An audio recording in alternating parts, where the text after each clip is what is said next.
এমনও লোক দেখা যায় যে লরি ভর্তি করে গাড়ি ভর্তি করে মসজিদে মার্বেল পাথর পাঠিয়ে দিল, যেটা আমার তরফ থেকে। সে ভাবলো আমি আল্লাহর রাস্তায় দান করে দিলাম, আল্লাহ আমার দানকে কবুল করে নেবে। দেখা যাবে মসজিদে কিন্তু মার্বেল পাথরটার প্রয়োজন ছিল না।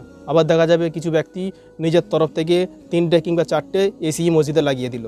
সে ভাবছে আমি আল্লাহর রাস্তায় দান করে দিলাম, আল্লাহ খুশি হয়ে গেল।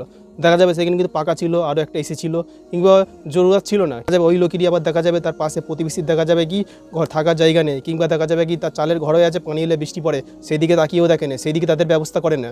এটাকে তারা বোঝে না যে এটাও আল্লাহর রাস্তায় দান করা। কোনো গরিব ব্যক্তিকে সাহায্য করা, কোনো গরিব ব্যক্তি ঘরের ব্যবস্থা করে দেওয়া, কোনো মেয়ের বিয়ে দিয়ে দেওয়া, এটাও আল্লাহর রাস্তায় দান করা। আজ মুসলমান বুঝেছে শুধু কি মসজিদে গিয়ে দান করবে, কিংবা একটা কোনো মাদ্রাসায় কিছু দেবে, কিংবা জলসা তো দেখা যায় লাখ লাখ টাকা খরচ করে জলসা চাঙা দিচ্ছে। সেই লাখ লাখ টাকা খরচা করে কী হচ্ছে, প্যান্ডেল হচ্ছে, বিভিন্ন আয়োজন হচ্ছে, বিভিন্ন লাইটিং হচ্ছে, কিংবা বক্তারা সেই পয়সা নিয়ে চলে যাচ্ছে। মানে মুসলমান ওইখানেও দেখা যাবে 500-1000 টাকা করে দিচ্ছে, ভাবতে যে আমাদের দান কবুল হচ্ছে। অথচ এটা অপচয় করা হচ্ছে। যেখানে দান করার প্রয়োজন সেখানে মানুষ দান করছে না। এই যে বাবরি মসজিদ হচ্ছে, আজ মুসলমান দেখা যাবে নিজের গ্রাম ছেড়ে, নিজের 10টা গ্রাম ছেড়ে পার করে দেখা যাবে বাবরি মসজিদের ইট নিয়ে যাচ্ছে। গ্রামে কি তোমার মসজিদ নেই? আল্লাহ কি দানটা তোমাদের চেয়েছে? গ্রামে গরিব ব্যক্তি আছে, তাদেরকে ঘরের ব্যবস্থা করে দাও, তাদের ইট কিনে তাদের ঘরের ব্যবস্থা করে দাও।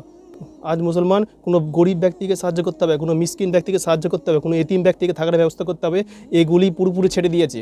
শুধুমাত্র কোথা মসজিদ হচ্ছে, নতুন মসজিদ হচ্ছে, কোথা বাবরি মসজিদ হচ্ছে, সেখানে লরি ভর্তি করে করে গাড়ি মাল পাঠাচ্ছে, পাথর পাঠাচ্ছে, ইট পাঠাচ্ছে, লাখ লাখ টাকা পাঠাচ্ছে। এই দানগুলো কী হচ্ছে? অপচয় হচ্ছে।